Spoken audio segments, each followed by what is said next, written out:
we're very excited to have you here. And the Bahrain, the whole event is here to celebrate the success of a truly special Bahraini citizen. Somebody with true excellence and true character. It's also an opportunity for all of us in the community to learn from them and inspire to become like them.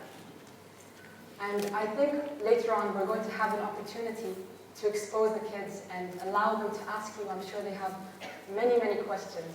And before we start with that, I'd like to say that I've been looking at all the positions you currently hold, and it's truly impressive, Mr. Ali Hakim. You are the chairman and managing director of Kuwait Finance House. You're the vice chairman of Saudi Kuwait Finance House. You're the chairman of the two largest projects, real estate projects in the kingdom, Durat al-Bahrain and Diyar al-Muharram. And to add to that, you've been appointed by royal decree to a number of positions. For example, a member of the Board of Trustees of the Bahrain Polytechnic, the National Initiative of the Agricultural Development, and many more. And it's important to also mention that we're here because, and we've chosen you because you do a lot, not just from your success, but you give back to the community. You've supported the cultural sites through your contributions to the Sheikh Ibrahim Center. You have contributed to Shabab al-Riyadh. You also have numerous contributions to some Islamic charities, which to us is very valuable because we treasure that. And we want to instill that in our students and the overall Bahrain community. So before we move on to that, is there anything, I know yesterday we had a little talk, and I thought it was really important before we start to mention where it all started.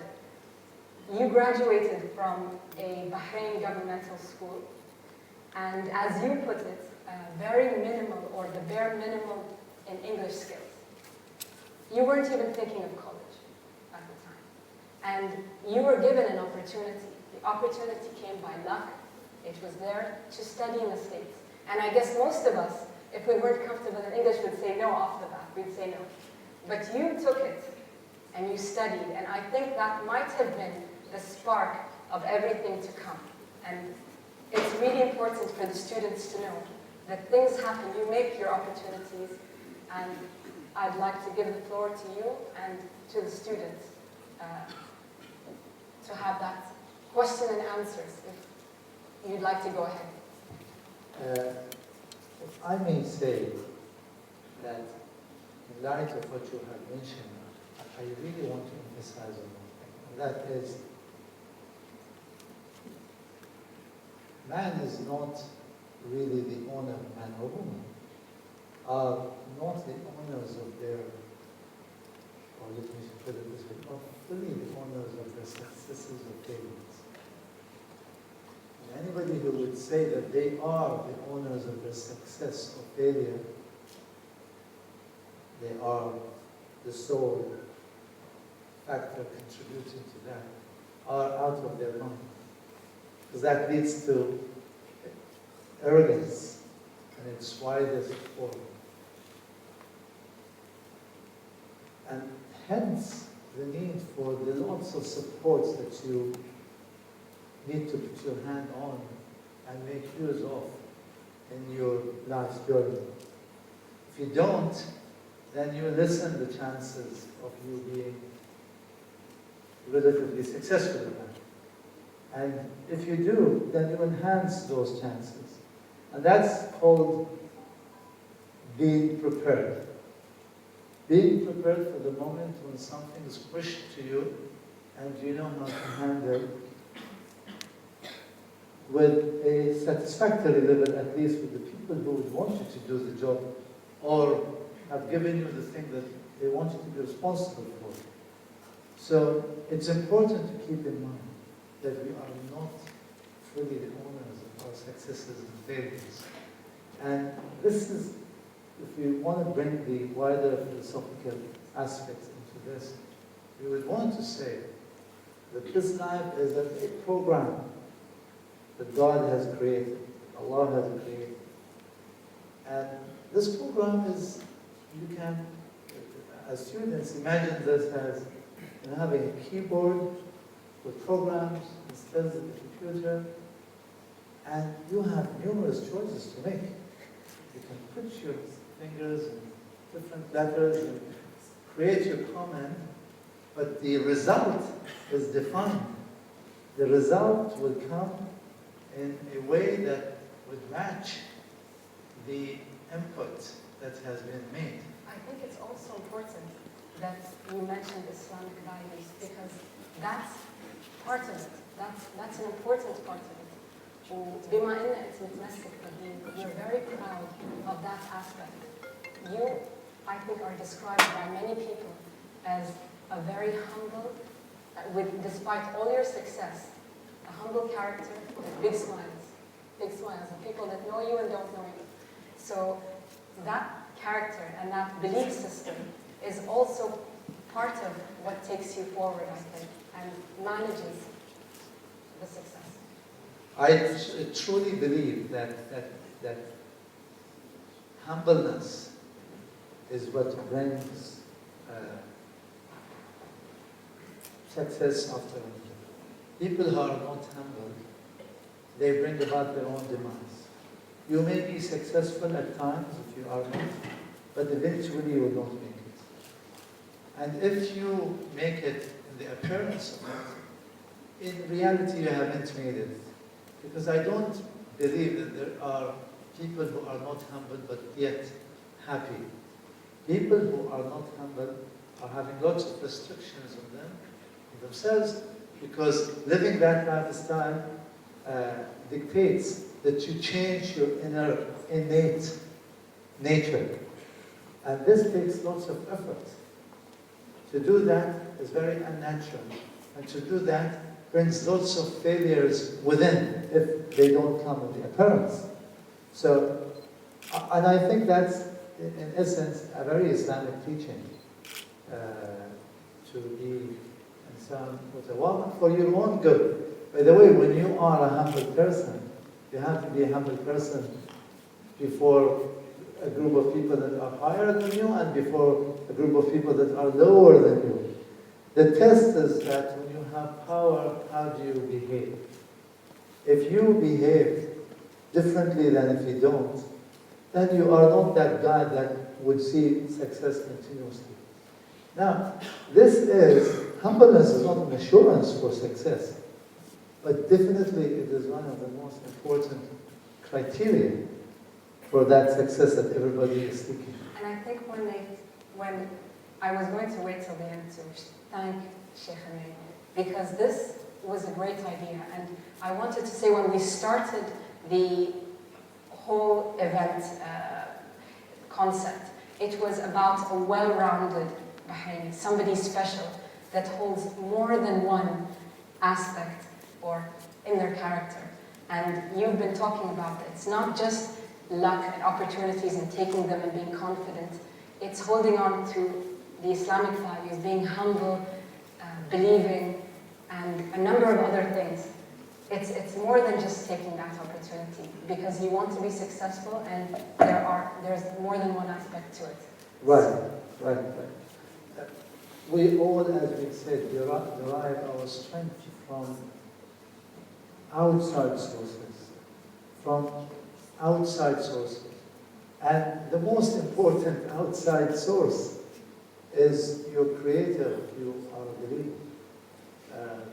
We live in a marvelous planet, and the universe around us is a big invitation to us to think and ponder every day.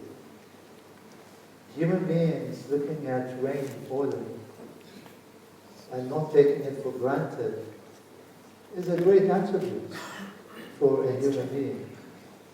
How fantastic it is to see these drops of water coming from the sky. If you don't give it enough thinking, you are I won't say misfortunate, I would say you are a loser, because you have imposed on yourself that sort of lifestyle. You see the sun coming every day and setting every day, and you don't think of the extreme power that makes it rise and sets every day. It's something that you haven't fulfilled within yourself. Seeing this newborn grow for 9 months in the belly of the mothers and come fantastically, bringing lots of joy to people, and ignore that, receive it in a very shallow manner, other than the innate emotion that is there, which is significant, is a bit of a waste of time. And I think that appreciation that you have, those emotions, the kindness, the generosity, somebody also pointed out, because through your contributions to charities, all of that, I think, your effect on other people, that brings opportunities. People like to be around you. People open doors for you. And it all starts by how you are from inside and how you make other people feel, I think. So sure. That's definitely part of it. Part of it, and this is with all of us. All of us can give of their time, of their money, of their minds, of their emotions to others. By the way, giving doesn't mean the material giving only. The material giving is one aspect, and sometimes the material giving could hurt more than help. For example, the Quran speaks about قَوْلٌ مَعْرُوفٌ خَيْرٌ مِنْ صَدَقَةٍ يَتْبَعُهَا أَذًى. The good thing is far much better than a charity that comes with harm and hurt. So we are outside the material and into the monumental. We need to contribute in many different ways. If I am to give my time to a little kid, teaching him a simple math problem, how to sort it out, I have given to society, and I have given to that family, I have given to that kid. And probably that good thing that he has received will eventually be passed by him to somebody else, because he would have appreciated it when he received it. So I would say giving takes different forms. And one thing that is a strong belief of mine is that when somebody knocks at your door, it is you who is to respond, not somebody else. You can't say that, look, there are lots of people who can give. Go and seek it from somebody else. Well, I think the program has indicated that this guy comes to your circle and he knocks at your door, and it is you who are supposed to respond to that call, not somebody else. And we have this happening to us every day. True, you can't fulfill everybody's needs and requirements, because you're a human being, and only God can fulfill everybody's needs and requirements. And I think God has given all of us the basic needs of life, conducive prerequisites to take them further, enhance from them, or forget about them.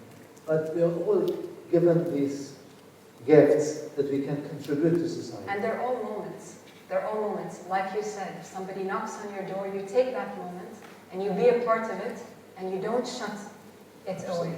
And that can be as well opportunities that come, as well as giving back. You could be taking. Just don't shut out. Always believe. I think it's a really good time for us to open the floor for the students to ask their questions. I know we're very familiar with all of your success, so they might have... can we go ahead? Does anybody have a question? Question over there. Can you please tell us more about yourself? What exactly are you referring to? What has inspired you to be successful? What has inspired me to be successful is a good question. I mean, you have to have something that moves you in life to do something. And there's always that trigger. Me working for the Islamic banking industry and aspiring to be something that makes an impact. My intention, and I hope this was my true intention at the and still is to grow this banking industry because it's such an innovative industry. And it's still relatively new, though we are there for now almost 50 years. It's relatively new in the world of banking. It's growing very fast, and I wanted to contribute to this genuinely and bring about a change that is not a change. Add to what has been built in a way that will make it grow even faster. So it's That idea has inspired me to seek to be in leading positions. And it is fine to seek to be in leading positions, because if we don't, then we become very relaxed and we don't have aspirations. Life doesn't take the shape it should take. So it's more of something you've been interested in. It's something you love and something you want to grow and something you have energy to work for. Yes. So it can be any interest that you really care about, something that you value as he did. Do we have any other questions? Okay, Salim.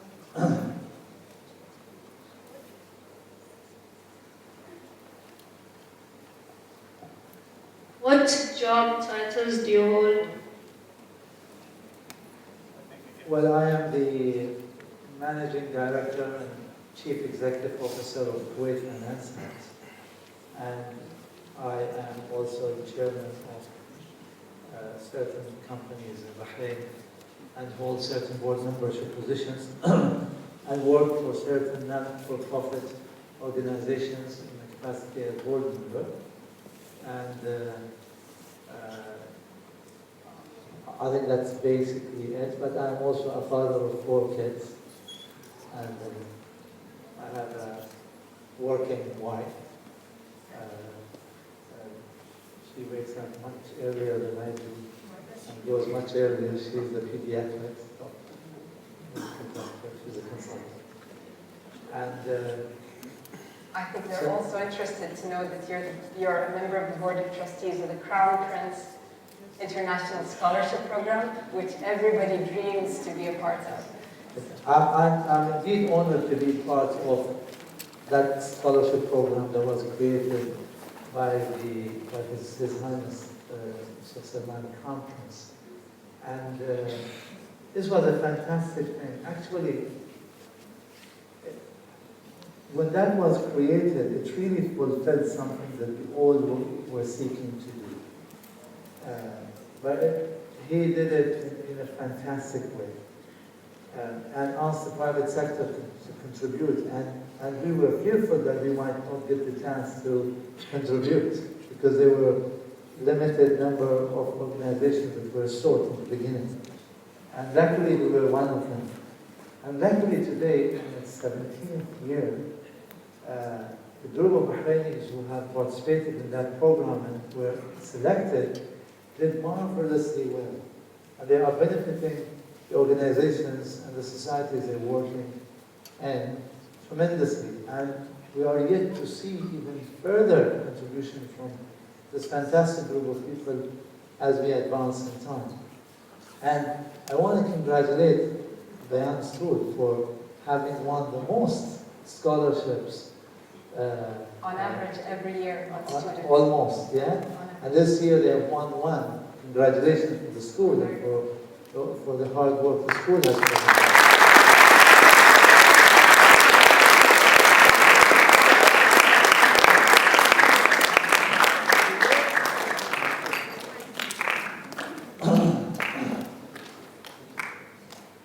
I just want to comment on this. We are so proud this year that the 2, let's say, students from for the scholarship are from national private schools. This is the first time it happens. We are so proud. It means in the national schools are going very, in a very good path, and they're doing great. So this is something very new to us. I want to mention this. Thank you. Thank you very much. I've attended the nomination ceremony, and I want to tell all the parents who are here and who are not here today, and the students, But this program has got solid criteria it follows, very objective, and it does not take, as we say in Bahraini language, waspa into account. There is no waspa in the selection process. The selection process is purely based on objective criteria, and there is this leadership course that has got also a small percentage towards the selection process. I know this for a fact, that the criteria is very objective, the SAT score, your high school cumulative GPA, your English test results, and so nobody can play with those results. And you can always ask to see your results and where you fit amongst the candidate and whether you have been pushed out in a fair manner or not. So the program is a very solid program and has an international reputation. Universities that receive students from this program appreciate these students very much and because they have seen the results in the past. Thank you very much.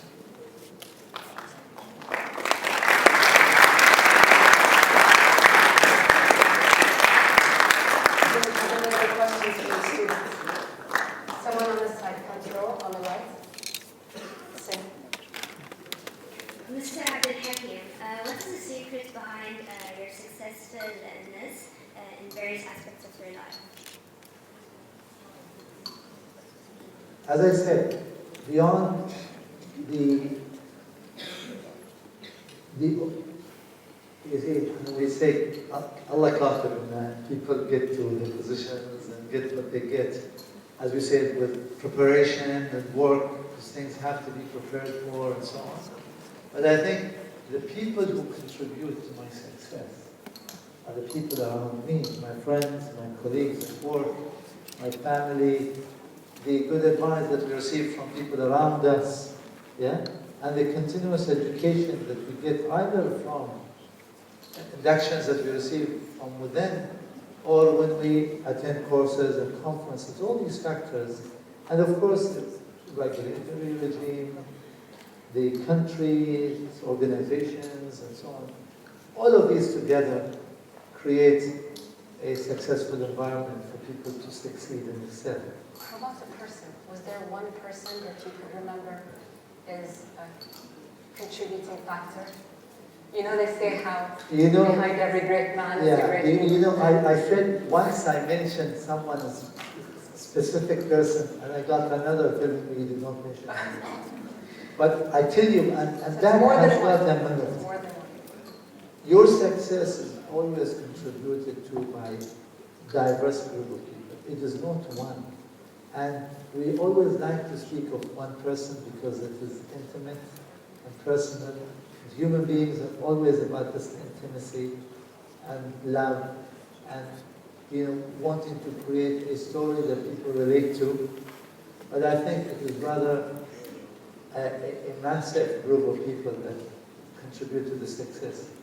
And I tell you, things work in a very weird way, mysterious ways.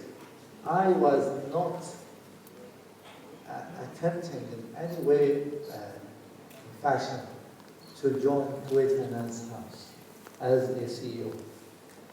Actually, I, with a group of people, after having taken permission from my ex-employer, wanted to create a small company that provides certain services to certain industry because that service was lacking.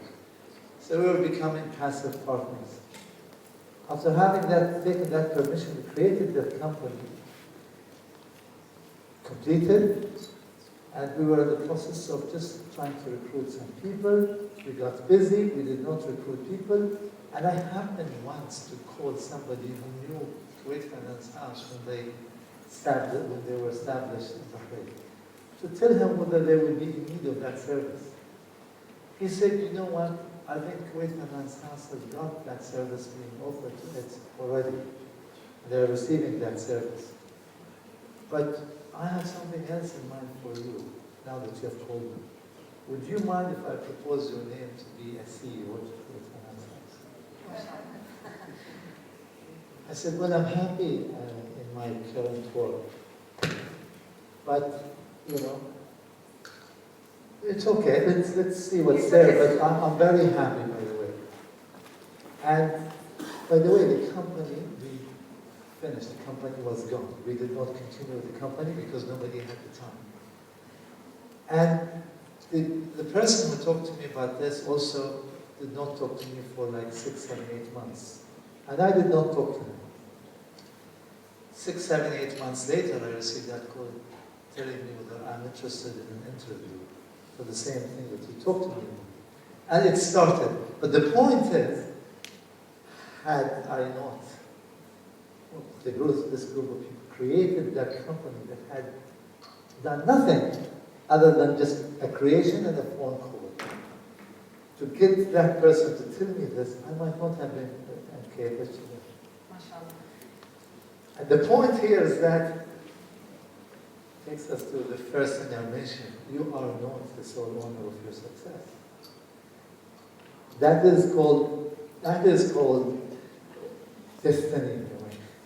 Hadil Qada Qadar that we talk about. And in life, I'm sure you have seen this in many different ways. I'm sure many of you have married their wives or married their husbands in mysterious ways. And we know that not everything is in our hand and as we plan for.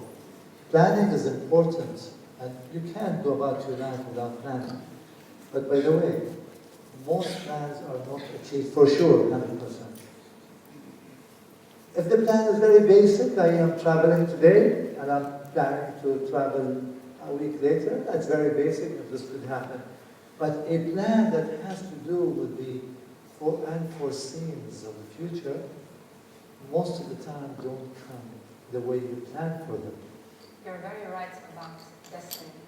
But I wanted to point out one thing. You would have never been eligible for that position had it not been the hard work and the achievements you've completed in college. And I'd like to ask you one question, because most of the students here are approaching graduation and they're going to be going off to college. And with your situation, when you said you got the opportunity to study in the United States and you had the bare minimum of English, but you went and the whole of your education was in English. So can you talk about some of the hardships? And maybe some people would give up. They'd come back, go to another school. But some people continue on, because I imagine it as French, if I were to go to a friend. And that's very difficult for you to learn the language and study the content. Right. So if you don't mind. I think patience is an important virtue. And I don't say that I have that patience fully, because of course working, I don't at times. But patience is a very important virtue. And it's all about giving up or not giving up. Sometimes patience is the criterion that makes you or does not make you. And when you are in a foreign country and almost for the first time leaving your family for such a long time, homesick is just a very powerful thing that takes you. And if you can't cope with this homesick feeling, you can give up and come back. And without the intention of destroying your future, you might very well do that with your own hands. So coping with that was very important. But you can only cope with that if you have the right group of people around you. And my advice to my sons and daughters today, and I'm old enough to call them sons and daughters, is that if you plan to be outside of Bahrain, you have to ensure that you have the right company. If you don't have the right company, you lessen your chances of being a successful student or a successful man or woman. So you need to be sure that you have the right group of people. And when I say the right group of people, I say the real right group of people. A group of people that lead you to a path that is more straight than otherwise. you have to have a group of people that has got the bare minimum discipline.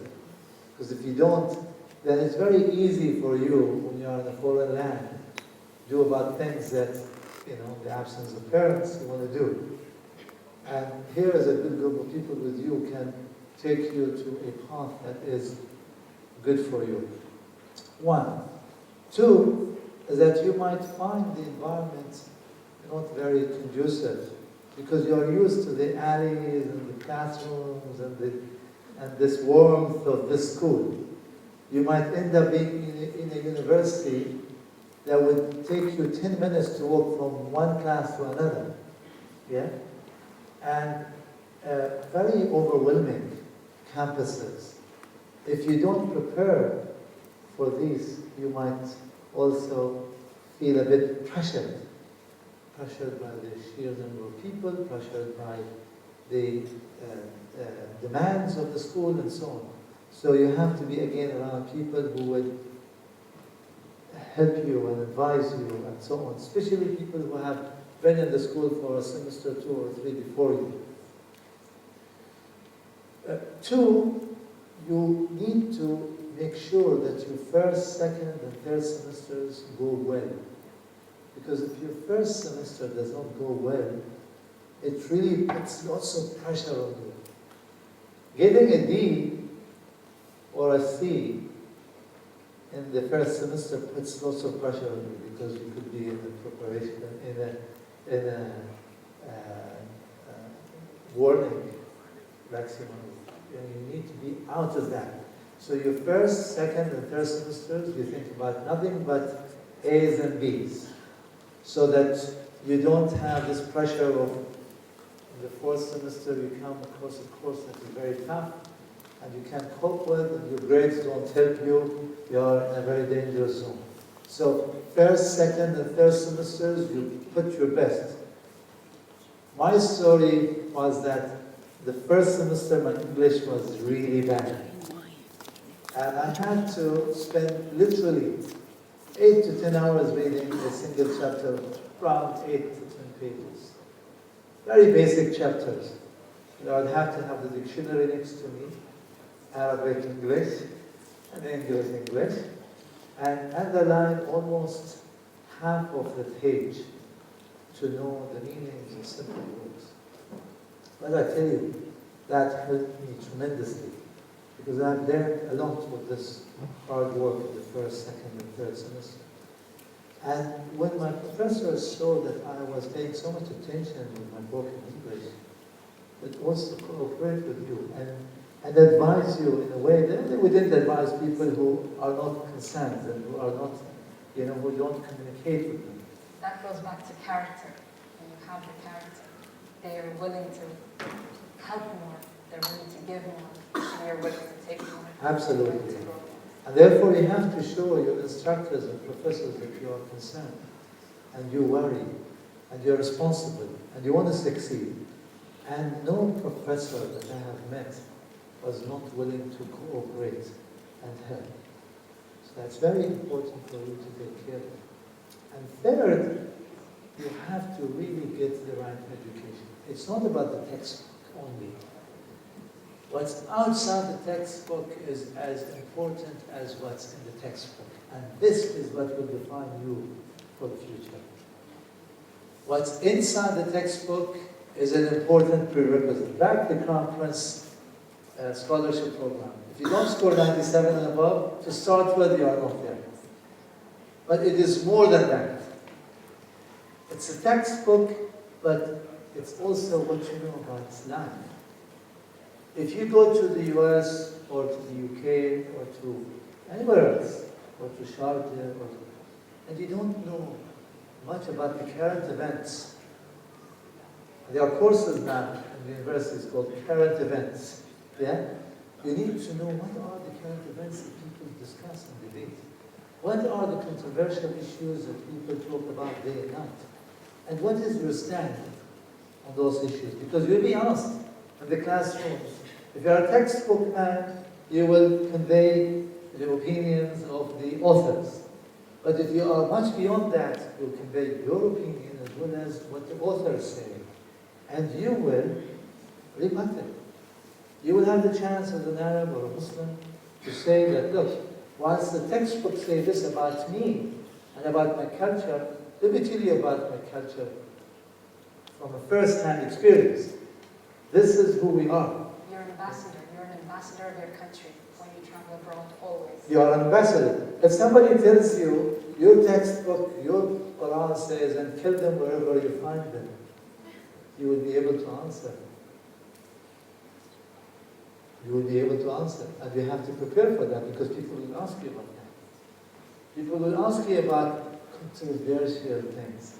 They will not ask you about the vast majority of things that we are in sync with the culture that you will be with, if it's a foreign culture. But probably 90% of the things we are in agreement with. It's these controversial things. Why is a woman wear hijab? You have to know that. You have to know. Well, this is a religion that has got all sorts of opinions. Yeah? So you have to be knowledgeable. You have to be knowledgeable. And you have to explain that well. You have to be equipped with the controversial things in terms of thaqafah. Yeah? You need to, and by the way, you'll be fantastic if you are equipped with that. And they would really appreciate it. Yeah? They would really appreciate it.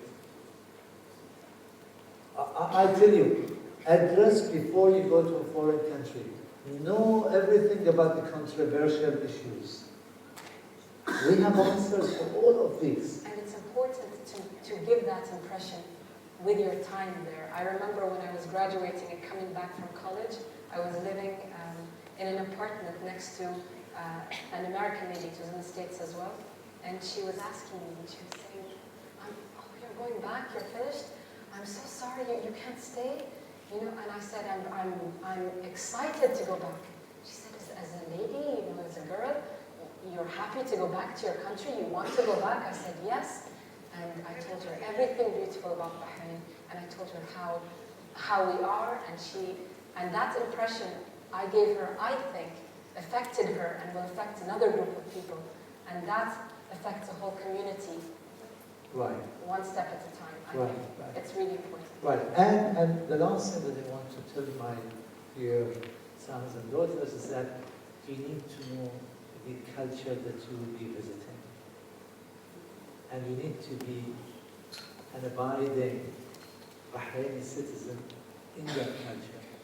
You have to show all the respect to the people who have welcomed you in their country. You can't be in a country that you hate. Look, if you hate a country, don't go to it.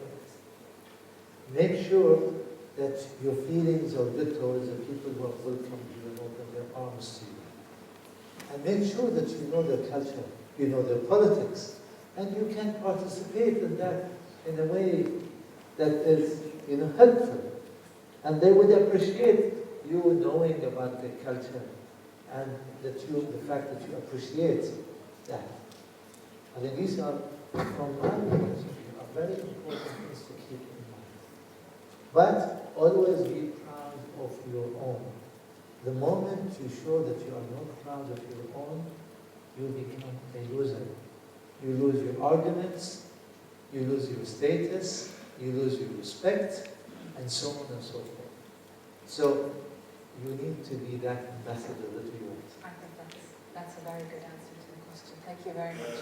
I think we have one question here at the front. Yes, thank you very much. My name is Najib Biji. I'm from Tunisia, and I'm heading the International Peace Institute, Communities in North Africa, and from Bahrain.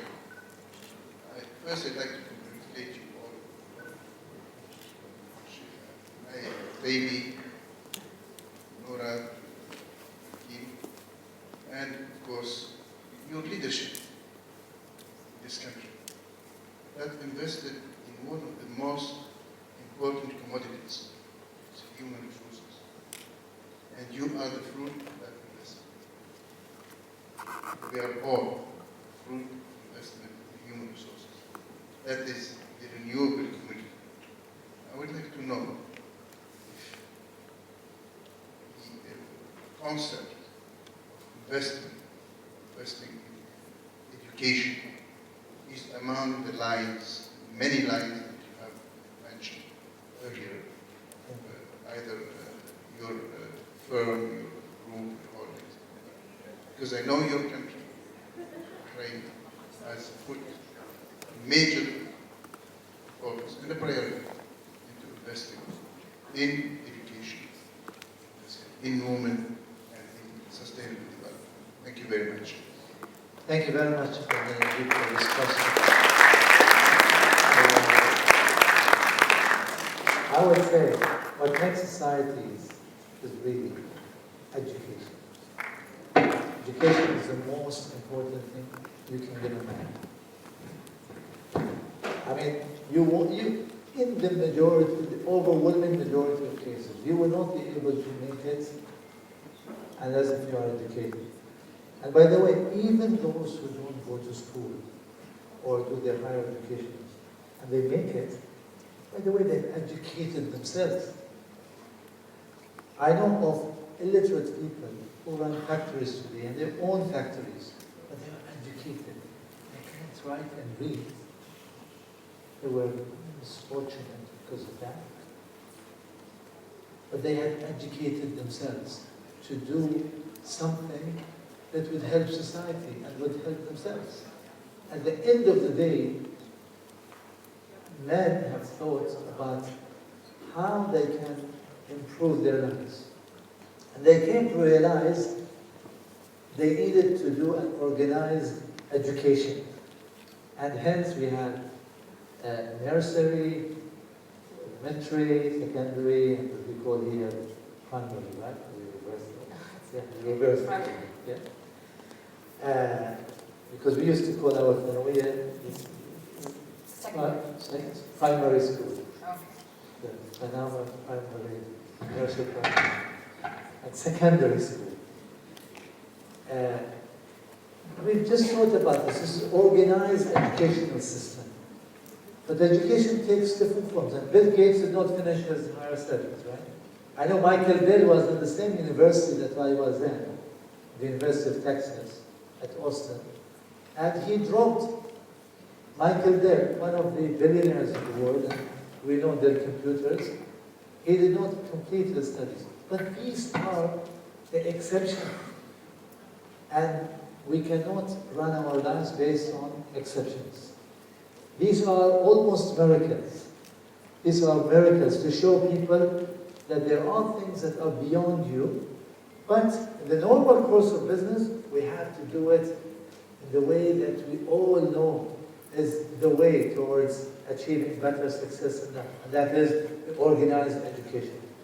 And this takes me to the biggest miracle in history, is that a prophet who was illiterate was able to have followers today in the tune of 1.6 billion people, right? That these are the realm of miracles. Miraculous. Non-educated, but had to talk about religious activities and non-religious activities. Salah, zakah, siyam.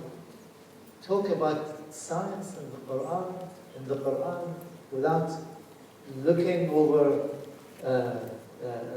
checking these verses again.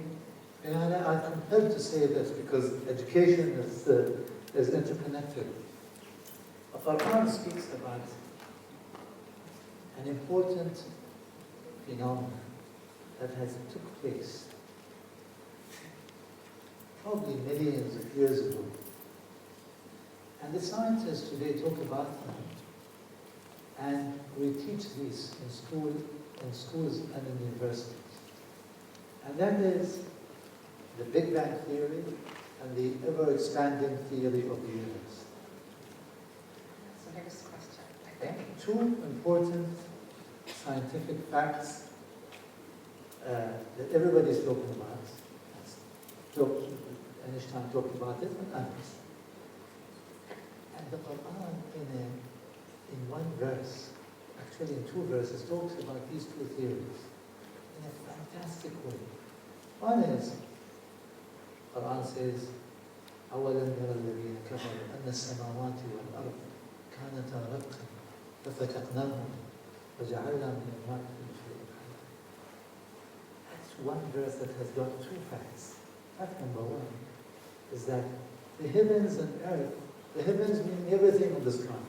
The stars and the planetary system and everything, and the galaxies and the earth, because we live in this and we relate to it. They were one, and they were splendid apart because of the nuclear reaction that took place in the center. Right? We know that now. Splendid apart. فَفَتَقْنَاهُمَا. Why? Because of the heat that was being generated, the nuclear reaction that was taking place in the center. And it was exploding. Now the Prophet did not go back to this verse and refined it and talked about it. And people argued with him because they were illiterate people mostly. And those educated never talked about this to them. They talked about the worship of statues, which was fighting and so on. And he said in another verse, وَالسَّمَاءَ بَنَيْنَاهَا بِأَيْدٍ وَإِنَّا لَمُوسِعُونَ. We are expanding in the universe. We have created the heavens and we are ever expanding them. Yeah? And we know today that the universe is an ever expanding mode.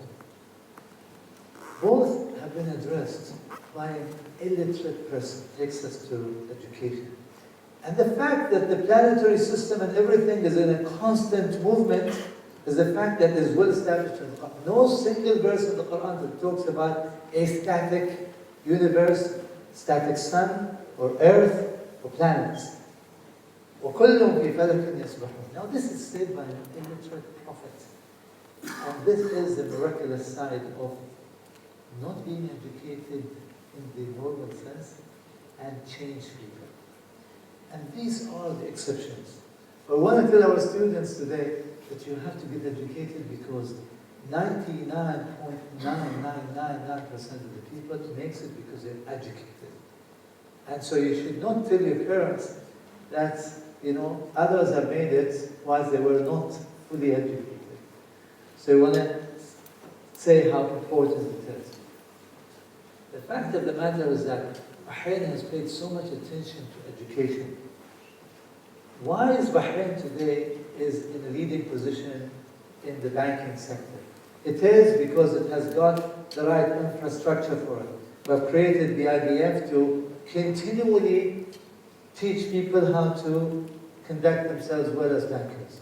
We have in Bahrain made it mandatory for every kid to go to school. And this is what takes people forward. We need to keep in mind that Malala Yousaf, right? Malala Yousaf is the Nobel Prize winner. Her dedication is for education. She studied in her father's school, again, because she appreciated education. She was lucky enough in Afghanistan to go to her father's school and get that education and appreciate how important it is to get that education and wanted to spread this amongst the other young ladies in the village and the problems that have ensued later on because of extreme views and how she fought this and where she got today at the age of 17 today. She's 17 probably today. She's still doing her high school. She won the Nobel Prize when she was 16, and I think this was, 2 years ago, or one year ago? 4 years ago. 2 years ago, so she's 18. She is a Nobel Prize winner. This is a good example for an inspiration for our young daughters, right? You can make it, and people will appreciate your efforts. And by the way, she's a very conservative lady. She still wears her traditional clothes, and in her interviews after she won the Nobel Prize, she was full of conservative ideas. Full of conservative ideas. This did not sway the judges from giving her the Nobel Prize, which is a good message coming from the Nobel Prize judges. Telling people that, look, it is your efforts that count, not we are not biased against Your appearance. your appearance, hijab, or no hijab, or where you come from, Afghanistan, or the Middle East, or somewhere else. You as a person and what you do is what counts. Your own belief system is for you, and it's subject of a debate. If you respectfully debate it and talk about it and give and take, people will accept you. If you don't become an extreme guy who thinks that you and only you who can say right things and you doom everybody else. You know? So Malala Yousaf is a result of education. Education is very important, and I think our young students here today need to read her story, need her book, I Am Malala. Read her book. I'm sure there will be inspirations in it. And by the way, inspiration is sometimes for people who are prepared and who are awake and who have the energy, comes through a sentence, and sometimes through part of a sentence. How many times you've said, oh, you just inspired me. You said something that triggered something in me. Right? So, and this also leads us to the importance of reading.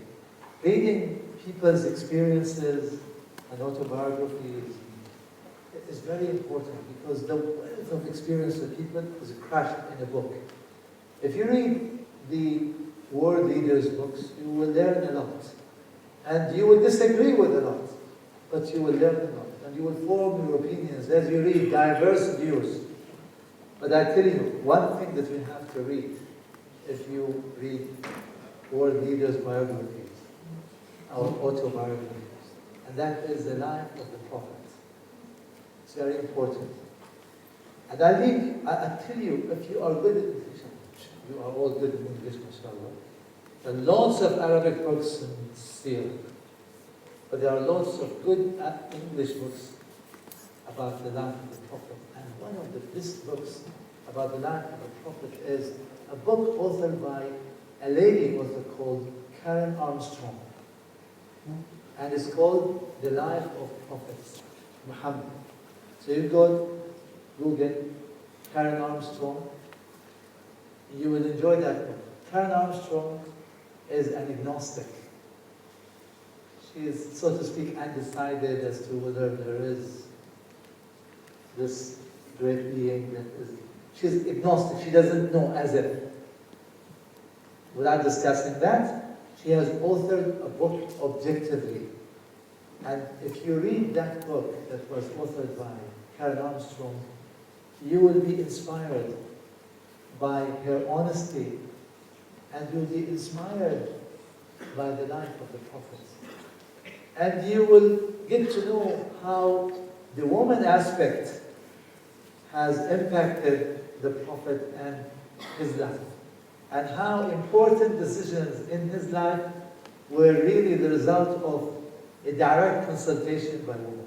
I think it's important to mention that the people or the persons you just mentioned, the Nobel Prize winner and the author, they all had an interest, and they all let it drive them. She created a book, she won the Nobel Prize, you went into the Islamic banking sector. All of these successful people chose something that they were interested in, and they let it drive them, and they put all their efforts into that.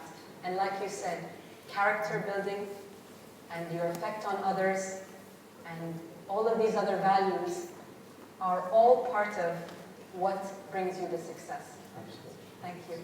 I think we have a few more minutes just for maybe 2 more questions.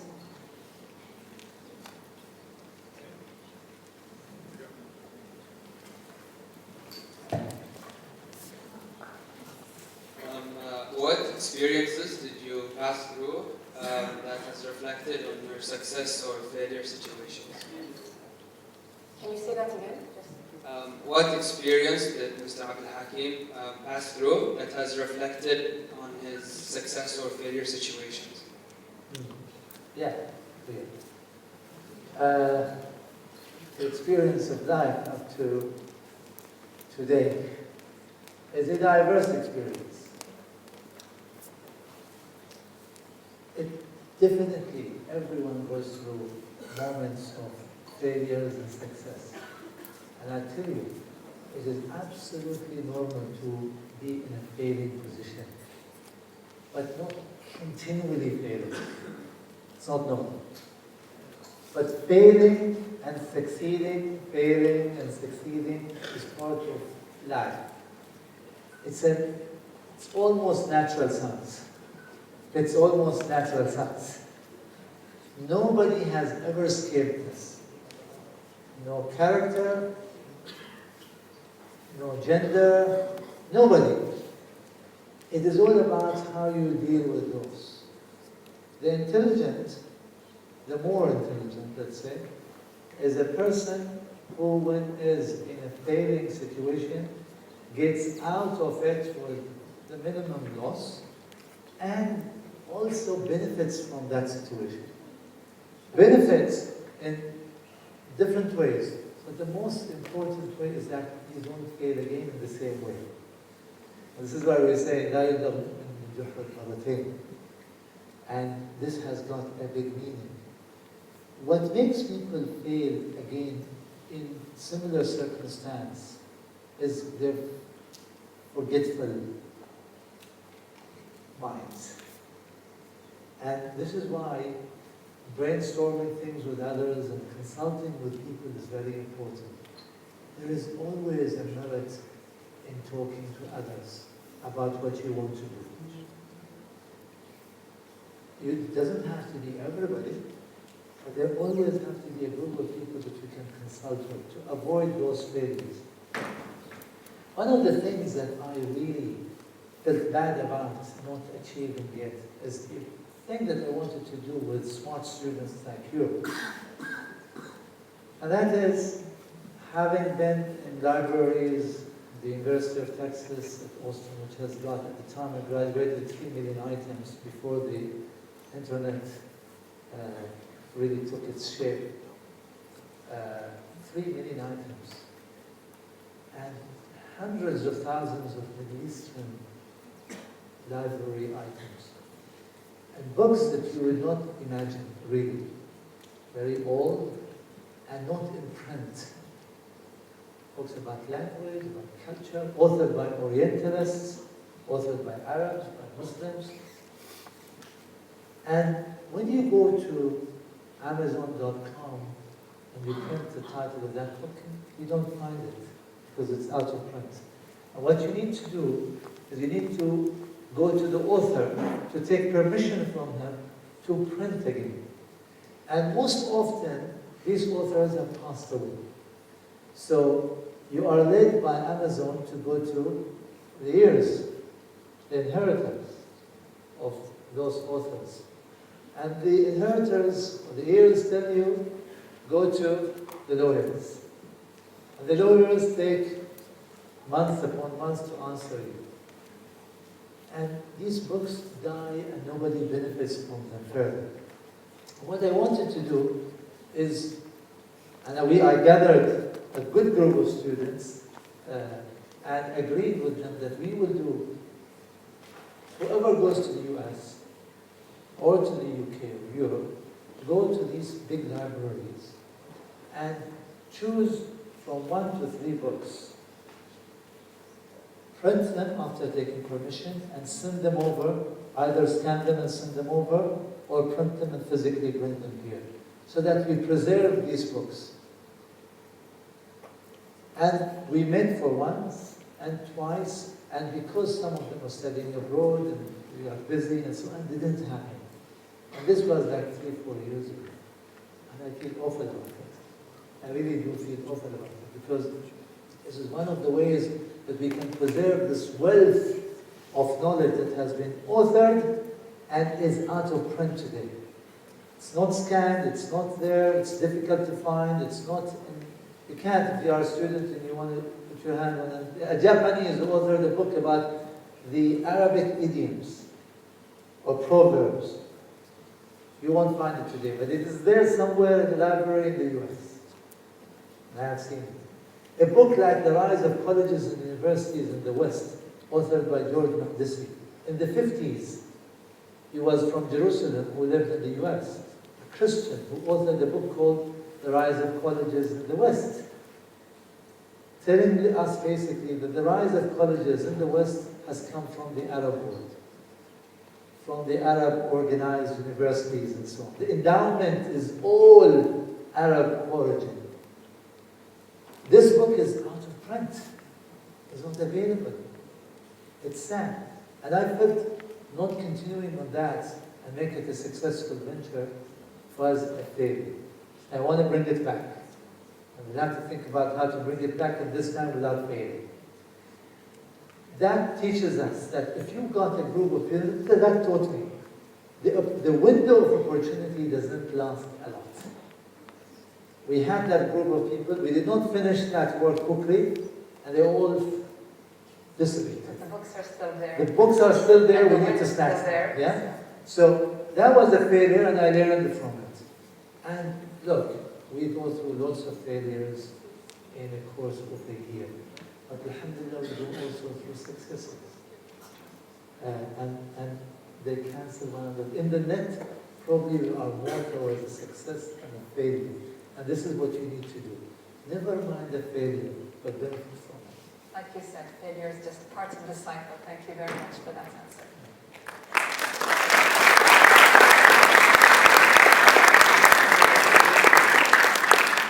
Do you have another question, please?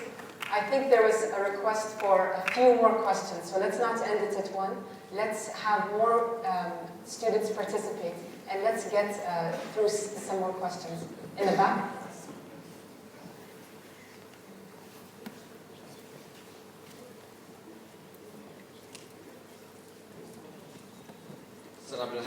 Salam alaikum. Where do you see yourself in the coming 5 years?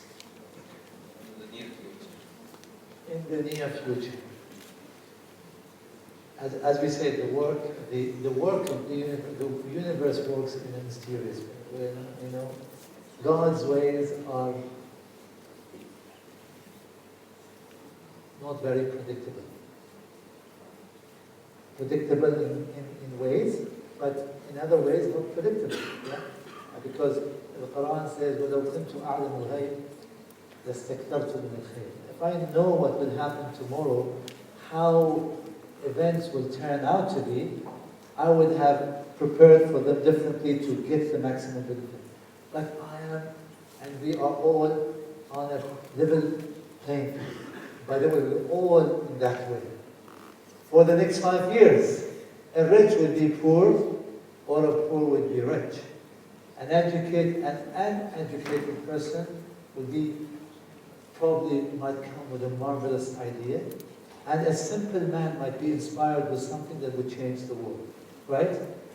And by the way, what could trigger a simple man to do something can be snatched by a more intelligent guy to do something much bigger out of it. So you never know.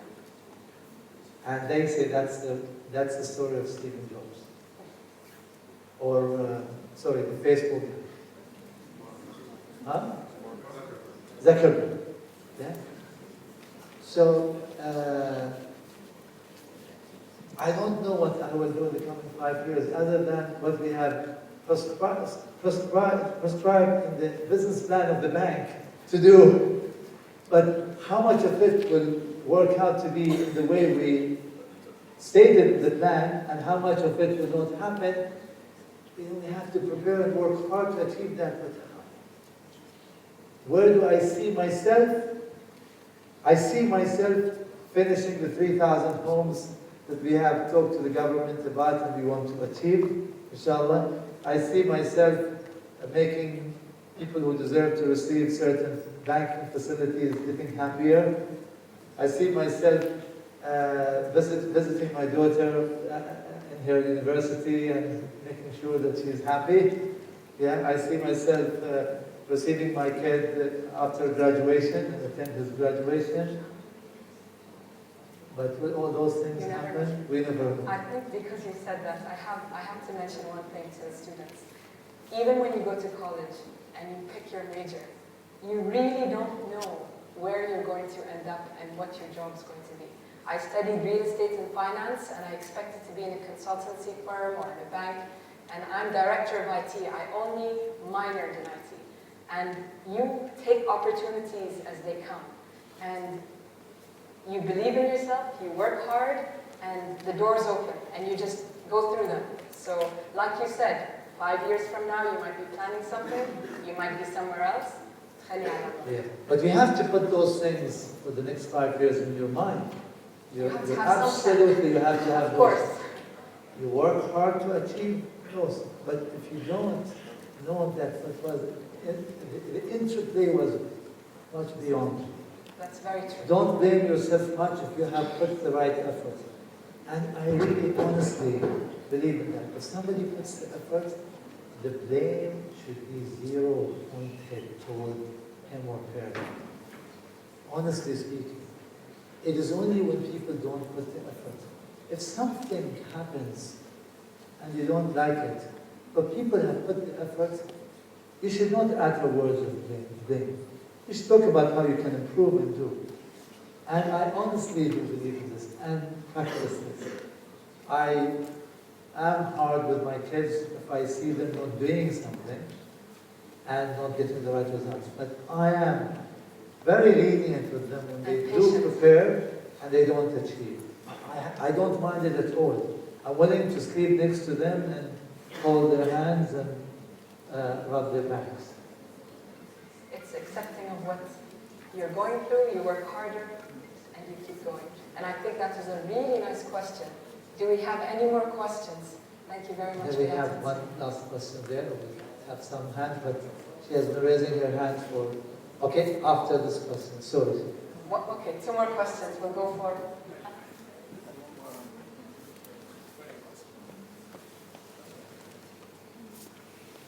What do you think makes a great Bahraini citizen? First, of course, love of country is paramount.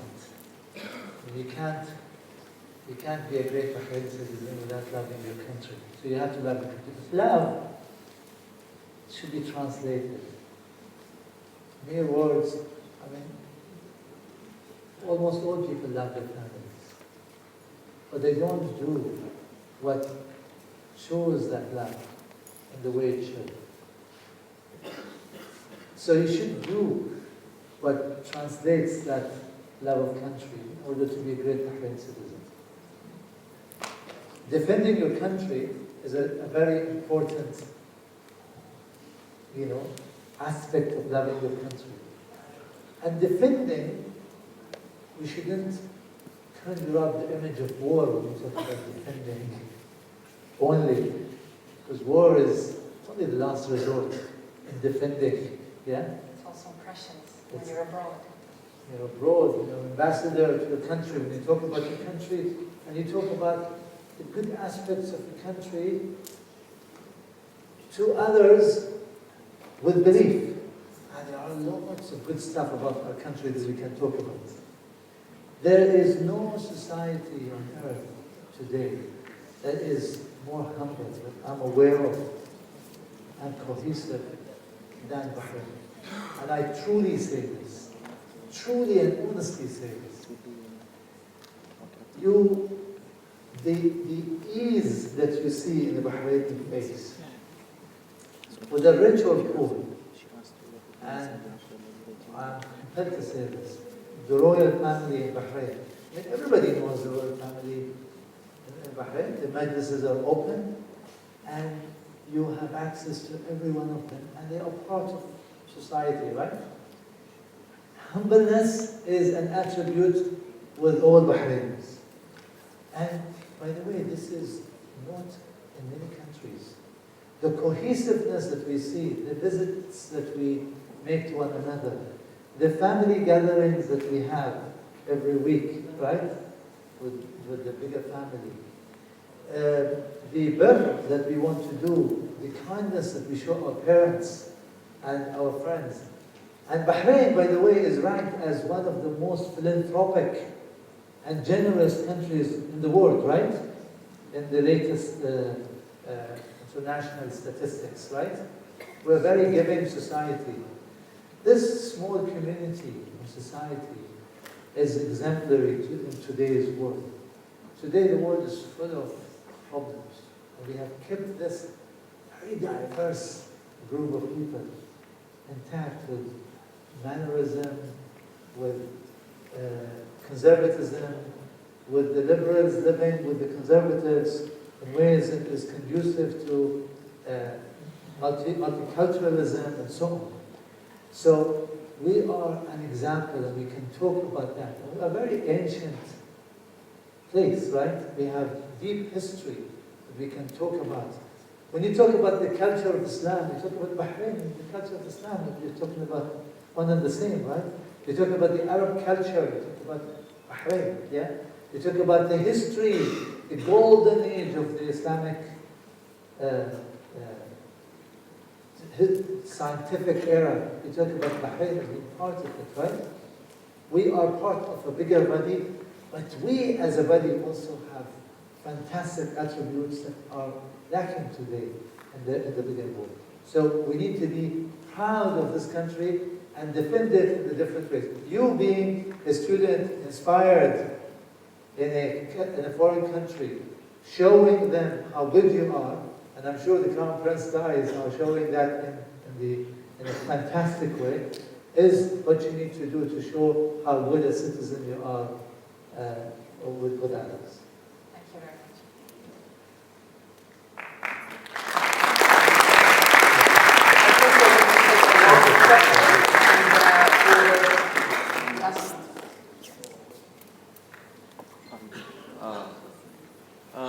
As the VP of Public Relations in the company BSI, I'd like to know, what are your thoughts on corporate social responsibility, and how important is CSR to a company?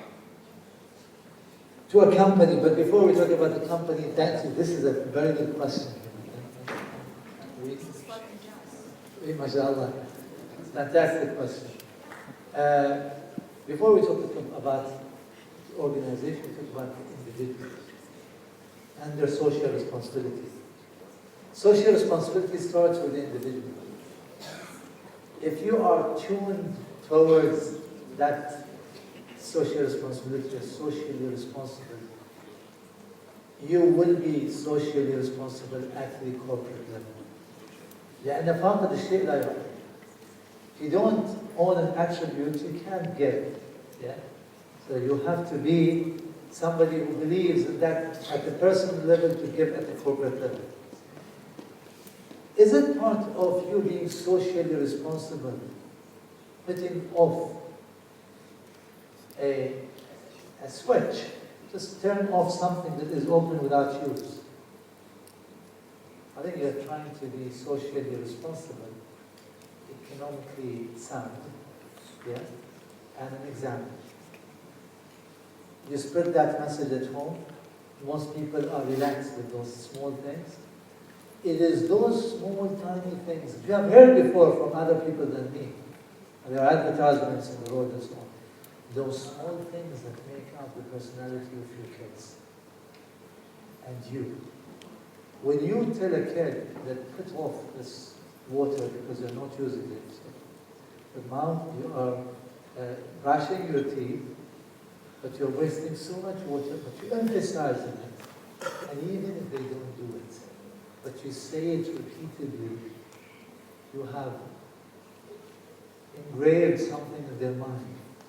And sometimes a kid might not do something immediately, but it is in his mind.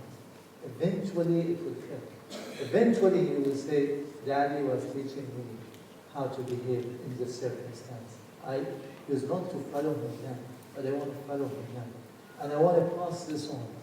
So sometimes rehearsing yourself and saying something over and over again helps, even if the kid doesn't do it. So you have to start early on being socially responsible in order for you to take care of your social responsibility at the corporate level.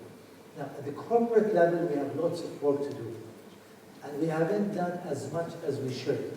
We have done work with society, but we haven't done it in an organized way that would yield the maximum benefit. For example, the other day, somebody approached me in one of the conferences. A young guy, inspired by something, and told me, look, I have an idea. I don't know the guy. I have an idea and I want to spread it. And I don't know what is your social responsibility, aims, and so on. He started talking about things that we started putting procedures for, but we did not follow up. We have our own, but we don't have it in a very comprehensive way, which we are working on. And he said, I want to do something for the special needs guys, but it's a complete thing. I want to make sure that every organization has a certain minimum requirements. Every school, every public thing, they have the bare minimum requirements. If you were to focus on this only and make it your focus for a year or 2 or 3, you would really yield much, you would gain much more out of this focused exercise than if you were to do little for everybody. Because now the impact will be clear, you will impose something very beneficial, and it will be very difficult for people to dissuade from it when it is established, especially when it is something that people value, like taking care of the special needs of people. That triggered on me that we need to expedite our work on how socially responsible should we be. How?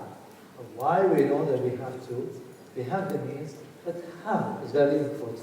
We're going to focus on how we would be more socially responsible in a more intelligent way than before. The question reminds me of the incidents yet more. I have some of my excellent colleagues here from work, and we will share this more, and we will make sure that we act more socially responsible than in a sporadic fashion than before. Thank you for the question.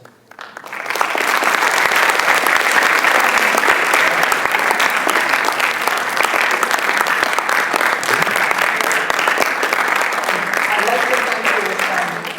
I think today was very informative. I'm sure 1 or 2 of these students, maybe even more, have already been inspired, and they're going to surprise us in the near future, inshallah. Okay. Well, I have to thank Sheikh Abaid. Before we finish. You're surprised. There's a surprise we don't Before we finish, we want to remember this event, and we want to make something out of it. And really, in passing idea come across. And I haven't given it tremendous time to offer to our good students today, but I'm compelled to offer it. I want to say, my guys don't know, but it is personal. It's not about the bank, it's a personal thing. I want the school I want to say, the best 3 students graduating this year, and hopefully somehow, in some way or fashion, this will continue by me or others, in the coming years. For people who are graduating this year, I want the best first 3, and if any one of them says no, you go to the next, and the 5th, and the 6th, if people don't. I want to offer the first 3 $5,000 each. Okay? And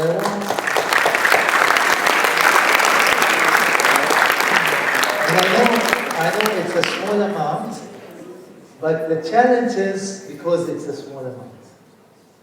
It might be easier to give a bigger amount, and I want that 5,000 to be used to trade in shares in any of the big markets, the US, the UK, and so on, with 2 conditions.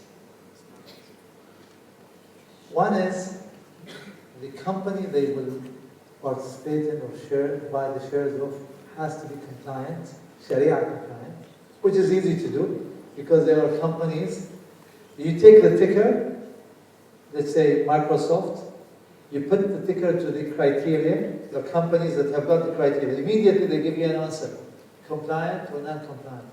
And I'll tell you, most of the companies are compliant. So you have the sphere of the technology world, the industrial, the service, and so on. The minority are not compliant. Two is that every year you have to pay your 2.5 zakat. You distribute it yourself. So you see the total wealth that you have, and you take 2.5% and pay it as zakat from, but by your own, huh? You find your, and there will be nobody monitoring you. It will be only you and the $5,000. And God is watching. I think that's a wonderful justice. Okay, this is one.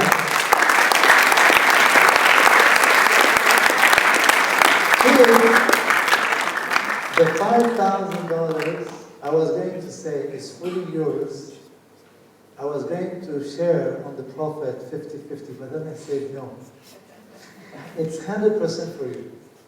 So the capital is given to you and the profits are fully yours. What I want is that when you graduate from university, you tell us the performance of this small fund. Don't commingle it with other funds. This 5,000 that you got, you tell me, just tell us. Probably the school, the principal, and me, I want to know whether you are in the money or you lost that money or you completely wiped out your capital. This, excuse me, I have one more condition. You can trade only twice a month. You cannot trade daily. Because I don't want you to turn away from your studies and focus on the shares going up and down. Maximum of twice a month. And maximum twice a month, and it has to be on a Friday between 1 to 4 before the market closes, so that your classes are over and you are going to a weekend. Yeah? So no botherment on your, so you trade only in the last hours of the end of the week. Twice a month only, so that you are not in the business of speculation and just and defocused from your studies. So I think my conditions are recorded. I understand. Yeah. Make sure. But the selection is by the school, and excuse me, the amount is small, but it is meant to be small, so that the challenge is bigger, right? I will not tell, sorry, one last thing. It cannot be less than 4 companies. Sorry, 5 companies. It cannot be less than 5 companies. So you cannot put all of your money in one company. So I want to teach you also some diversification. Yeah? So 5 companies with $5,000. Yeah? If you make more profits, you can invest in 6, 7, 8, 9. You can invest in as many as you can put the. And by the way, you can take 50% of the profit and spend it on your own, and the other 50, put it back in your own company, so that you can grow your fund that you can trade in. I think all of these are spontaneous conditions, and they are recorded. More than that, I will have no other conditions, and the 5,000 for each of these 3 students will be given to the school. They can deposit it in their accounts at their choice. Yeah? Thank you very much. Thank you very much.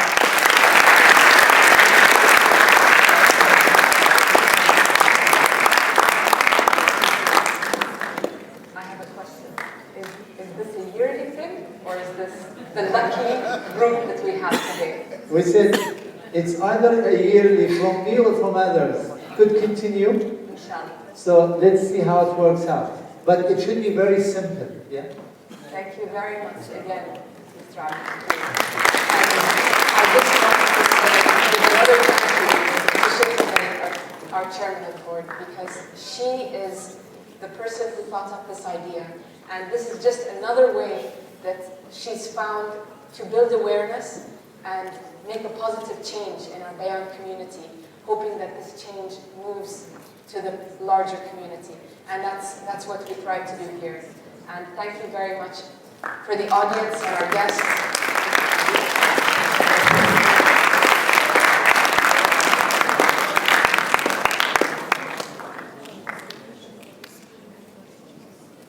I think Sheikh Amir has a comment. Okay. We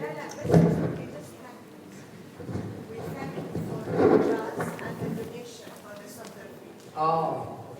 We thank you personally from the board and myself for the donation you have done for the soccer field and for the jazz. And I hope that next year we are winning. I'm sure we are winning in jazz. Well, you will be proud of us. Our CEO will say something.